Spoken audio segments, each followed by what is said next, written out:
Hello students, let's start the use of constructor for initializing all objects with same value. Let's start session 9th. First of all, we need two libraries for writing a C++ program, iostream.h and conio.h.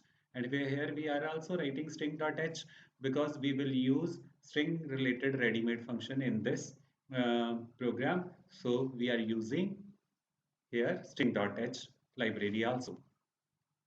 So we have created here a student template. We always create a template using class keyword. So we are taking here two data members and we have taken these data members as private.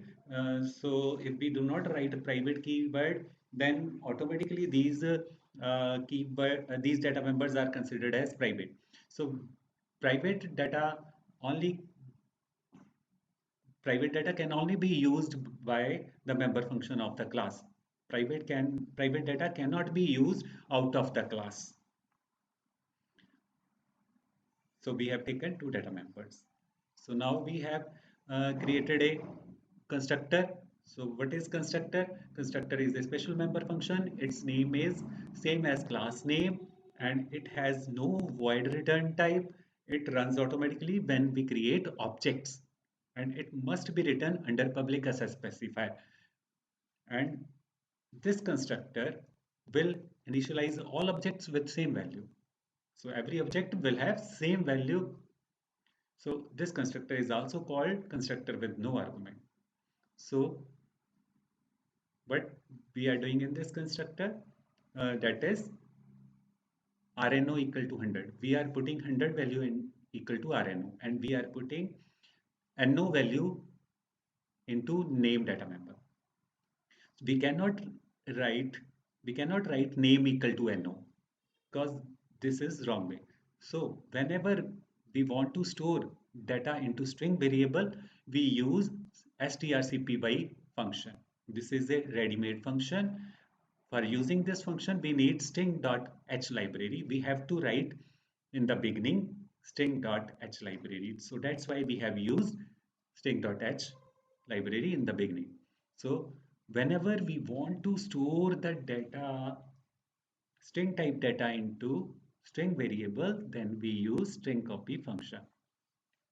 So, so our constructor will store 100 value into RNO and NO value into name data member for each object. So this constructor will run automatically when we create objects. So I hope you would have understood this topic very well. So we continue next. So now we have created a member function for getting entry for any object also.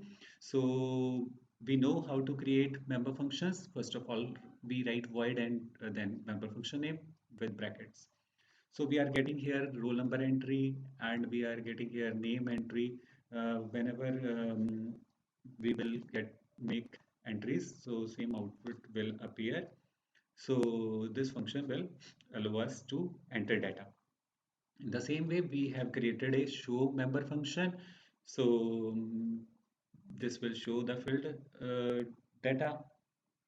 And after writing all member function, we have to end the template, and our template is always ended with semicolon. Class is always ended with semicolon. So now, if we want to use the data of a class, we have to declare objects. For declaring objects, we write a class name first, then we write object. As one object we have written. So this is the time of creation of objects. Now here constructor will automatically run. We need not specially to run that constructor because constructor runs automatically, and in the same way for S2 constructor will run automatically and given values will be stored into each object. S1 will have 100 roll number and NO name, and S2 will also have 100 roll number and NO name. So S1 dot show, S2 dot show, we are showing these we are showing the values stored into these objects using show member function. So we have taken here as three objects and we are getting entry for S3 using new student entry function. So S3 dot show will show the S3 record. So here S1 and S2 has 100 and NO data and S3 has Raghav and 1009 roll number. Because for S1 and S2 we have not done any extra entry from separate or separately, but for S3 we have done entry separately. So I hope you would have understood the topic. So we end the session here. Thank you.